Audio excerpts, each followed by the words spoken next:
look at Maxine Waters to show you there's an agenda. She actually was out advocating for people to spit on somebody with a MAGA hat if they had support Trump bumper sticker, break out the car windows, turn the things over, get unruly and burn stuff up. That actually is incitement of violence, which is in fact criminal. Now, they don't go after her. They just have this thing on Trump. Now, I don't particularly like Trump, but I'm not against him. I did not vote for that damn fool that they had running against him, that racist dog, what I heard the first time in 1972 when I was doing an intern thing at a D.C. think tank, when he was out there with James O. Eastland, John B. Stennis, Faubus came in from Arkansas. That's the fool who said they'd never integrate the Little Rock High School. They had Wallace there, who was wheeled in, and they had Byrd, former Grand Dragon of the Klan, and they were talking about this young man who had a stupid-looking ducktail like he was back in the 1950s, was the last true yellow dog Dixiecrat. And they were talking about Joe Biden, who got up there, and when the speech he gave, I mean, I was really offended. I heard it right outside the state capitol building in Dover, which was a rundown, ransackled old house, 250 years old. And he said Negro children are like roaches. If they're allowed to integrate the schools, they will infest them and they will never be gotten out. Negro. Who said that? Joe Biden said that? Yeah, I heard it. Wow. Saw him. He said Negroes were animals and they turned the streets into jungles. And he and Senator Eastland had a plan where they could put all of these Negro animals in zoos. Now, we talk about the 94 crime bill. That wasn't shit. The 91 was bad. The 87 was really bad. The 81 was the one where one rock got you 5 years, which due to some other stuff Biden and Stennis and Eastland did.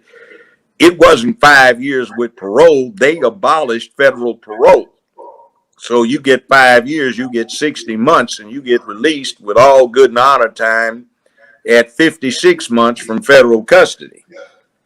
And then that was the 81 when then there was the 79 and the 77. So let's give blame where blame is due. That bastard has been a racist dog, and he used to talk about he understood the Negro because he was raised in Delaware. And he said Delaware was a proud slave-owning state that basically copped out by not going with the South during the rebellion as it should have, because they were too close to D.C. to not be intimidated. So I listened to this racist dog. I kept up with him because I was practicing criminal law, and federal criminal trials became almost a lynch thing because of what is allowed. By the way, if you ever get interrogated by the feds, never say, I don't know what happened. I don't know anything about it. Because you will get convicted on one count of an indictment saying, making a knowingly false statement to a federal investigator. You know why? Because they tell you what you're there for. So you know what you're there for. So when you say, I don't know nothing about it, you did because they told you. With the feds, you say, I have nothing to say, or I refuse to make a statement. I want a lawyer. But if you're talking with the state, you say, I don't know what the fuck you talking about. Fuck you, you know. But with the feds, watch what you say. Because in the federal system, thanks to Biden, Stennis, Eastland, and some other of these yellow dog Dixiecrat racists, what happens is they've set it up so you get tried by ambush if it is a criminal case. And if you're absolutely innocent, you don't know shit about what happened. Eastland and Stennis and Biden set something else up where they deliberately set the rules so that a prosecutor could knowingly go, well, not knowing, but know that he had no case that could get an conviction, but deliberately go after you for the purpose of bankrupting you so your ability to operate is destroyed. Mm-hmm. Now, that's one of the bad things that bastard did. And then you got Cumonya Imhoff in there. You know who Imhoff is? No. Yes, you do. Who? Mrs. Imhoff, Vice President of the United States, who goes by her maiden name, Miss Kamala? Kamala Harris.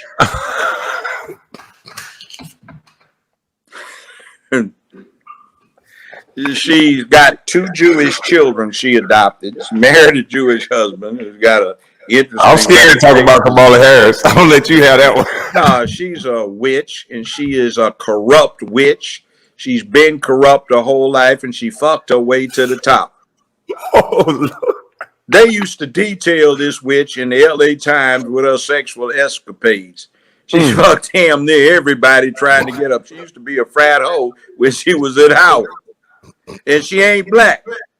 You know, I ain't got nothing to do with this, Miss Harris. Nah, I mean, well, don't. But she's I don't know. I'm just listening. Well, here's the thing. I actually met her father in Jamaica. I was the guest, sat at the Governor General's table, and he was a professor. Okay. And he represents as a Hindu Brahmin.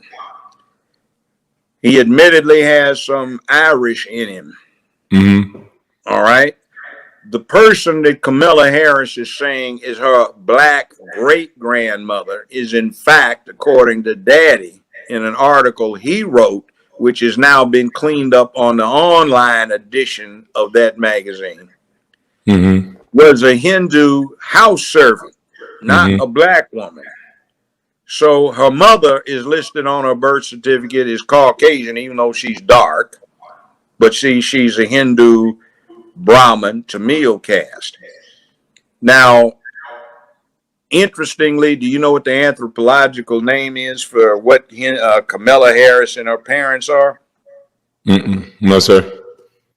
Indo hyphen Aryan. See, they are the original Aryans, but Adolf Hitler and his boys told a big lie.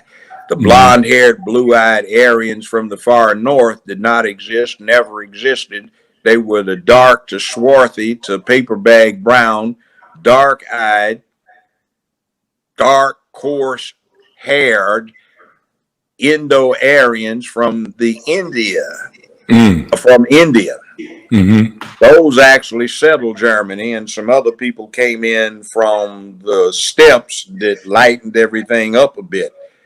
So that lie is being told. So you get the Aryan Brotherhood, the Aryan Nation. What's going on is the Aryans they claim to be one with look like Cumonya or Queen Harris. You know, I guess what she did is, you know, LA Times ranked her out. I was out in LA, you know, when she was really. I can see this article. Before that, she got out and they ran a thing that when she went to law school,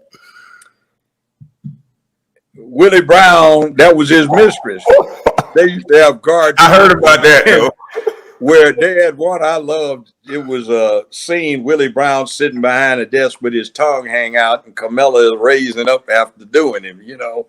And they ran this thing where he got her a job with a medical supply company that did business with the city of San Francisco. He got her a gig for 15 hours a week for $72,000 a year. And you have to understand that was 35 years ago.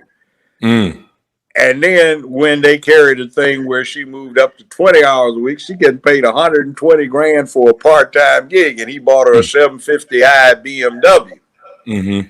She was earning that. So then she had this thing where she was trying to get on with this big firm. They wouldn't hire her, so she started screwing one of your buddies, an NBA player who was their biggest client. So she got hired.